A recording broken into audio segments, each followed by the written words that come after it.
Happiness sounds easy when people repeat it like a slogan. Avoid pain, seek pleasure, live quietly. It feels like a shortcut, a neat formula that anyone can follow. Tales Verser. This was the path of Epicurus, a philosopher who built an entire garden around the idea of peace through simplicity.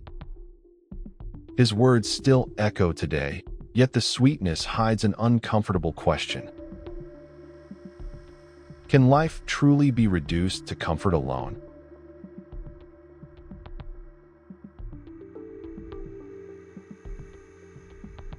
Epicurus lived in ancient Greece. He believed that most human suffering came from two things: fear and unnecessary desire. His cure was simple: cut down the noise. He said true happiness is not found in wealth, fame, or ambition, but in moderation, friendship, and freedom from fear.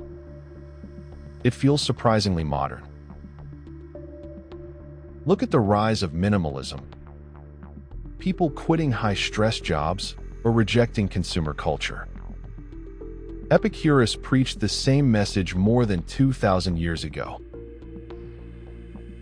If happiness is only the absence of pain, then life risks turning into nothing more than the art of careful avoidance.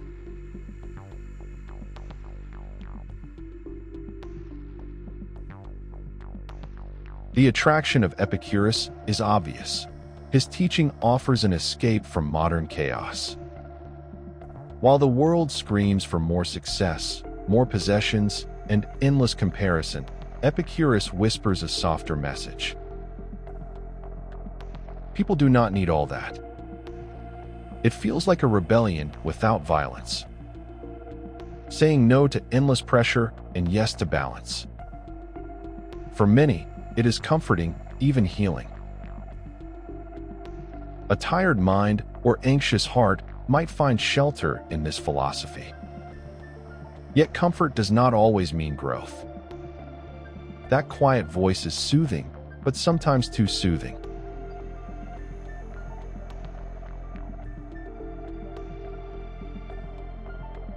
Taken too literally, Epicurus' path risks building a cage. A comfortable one, but still a cage. If life becomes only about avoiding pain, people also avoid challenges, the very struggles that shape character and meaning. Every meaningful pursuit carries discomfort. Love, work, raising children, defending values.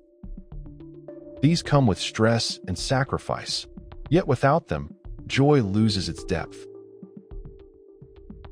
Epicurus was not wrong. But if pleasure is the only compass, life loses its direction. A safe road can protect us from harm, but it can also leave us untested, unshaped, or unfinished.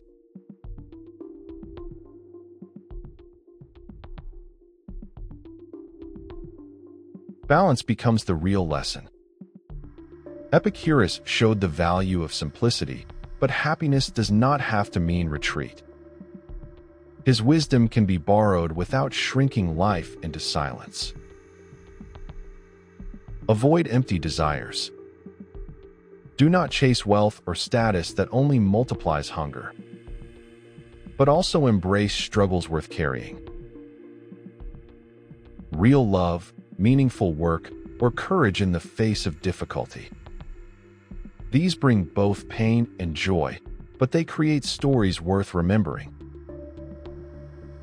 Epicurus built a peaceful garden, yet beyond its walls, life still holds treasures he might have overlooked.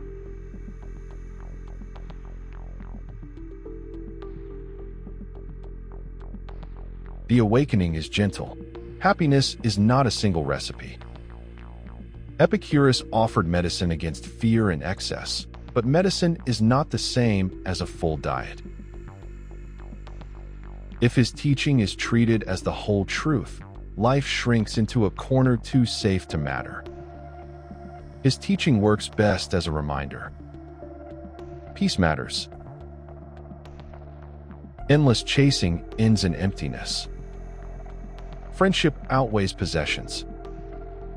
These are valuable lessons. But alongside that peace, happiness also grows in struggle. The kind of pain that hurts and heals at once. A good life is not only about avoiding storms. It is about learning to walk through them without losing balance.